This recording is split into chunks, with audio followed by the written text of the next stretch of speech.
Caríssimos irmãos e irmãs, essa leitura do profeta Isaías tem um versículo bem famoso.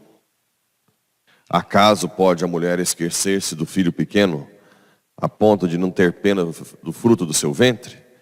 Se ela esquecer, eu, porém, não me esquecerei de ti. E antes desse versículo, é uma parte do profeta Isaías de consolo para quem está passando por dificuldades. É difícil, eu sei, para nós entendermos esse contraste entre um Deus que controla tudo no mesmo ato, cria e mantém a existência. Por dentro, pensa que tudo, que às vezes a gente perde essa consciência da onipotência divina, mas tudo é mantido por Ele, por dentro. Ele, antes que a palavra venha à minha boca, Ele já sabe o que eu vou dizer. Certo?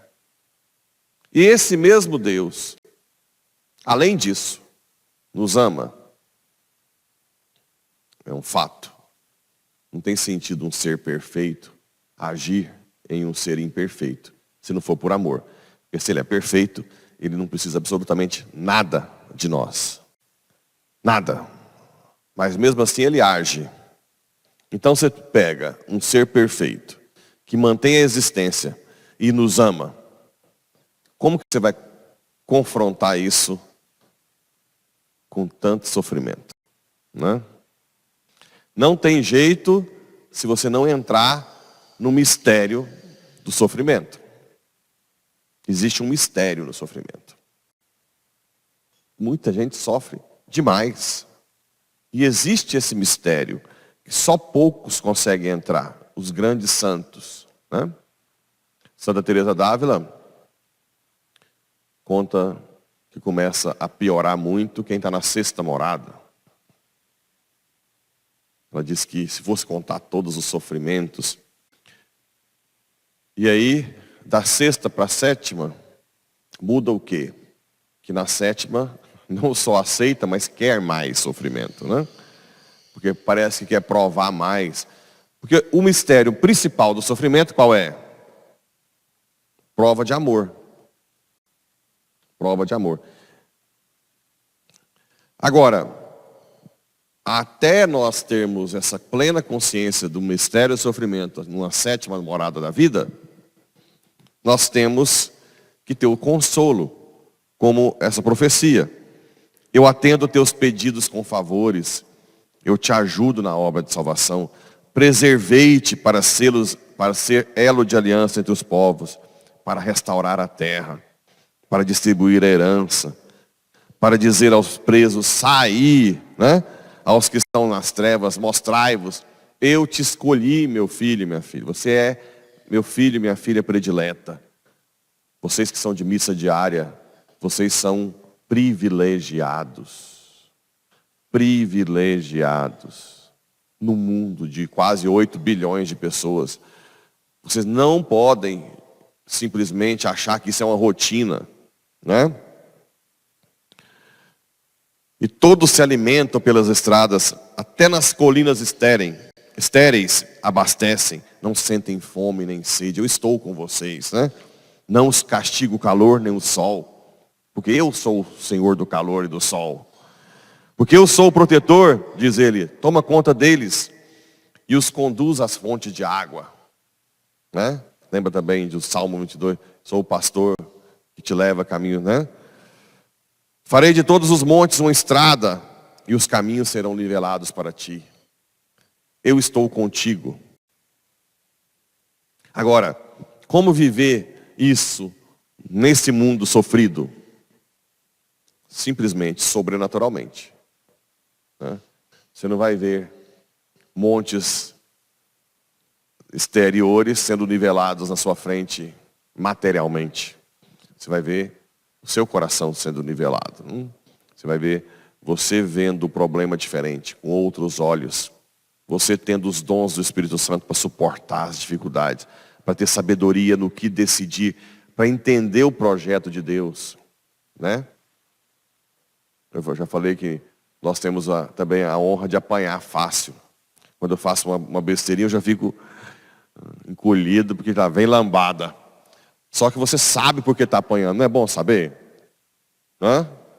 Tanto que é ruim apanhar sem saber. Muita gente aí está apanhando igual um condenado, sem saber por quê. Não sabe. Não sabe o porquê o sofrimento. Não sabe nada. É uma cortina de ferro na frente. Nós pelo menos sabemos. Não é bom. Agora parar de apanhar, de sofrer, nós não vamos fazer, não vai acontecer isso nunca. Só que nós vamos viver esse processo de Isaías interiormente.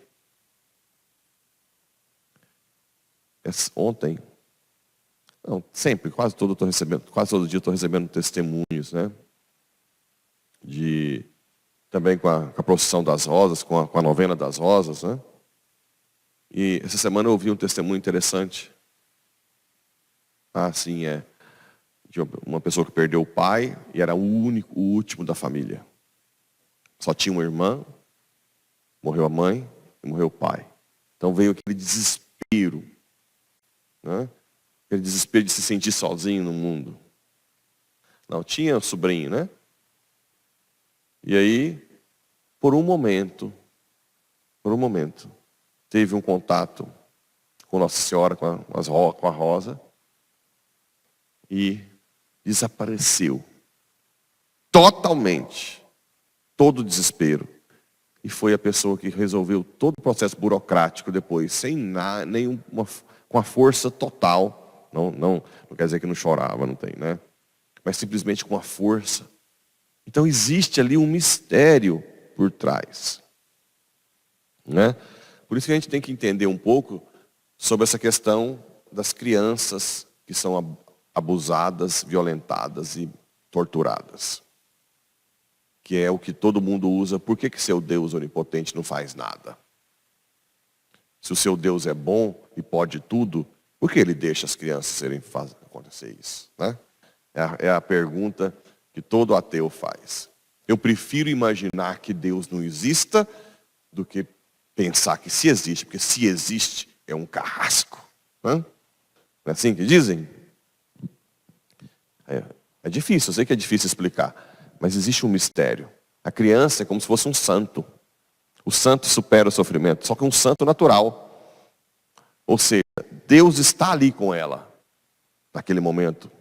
Pode ter certeza absoluta.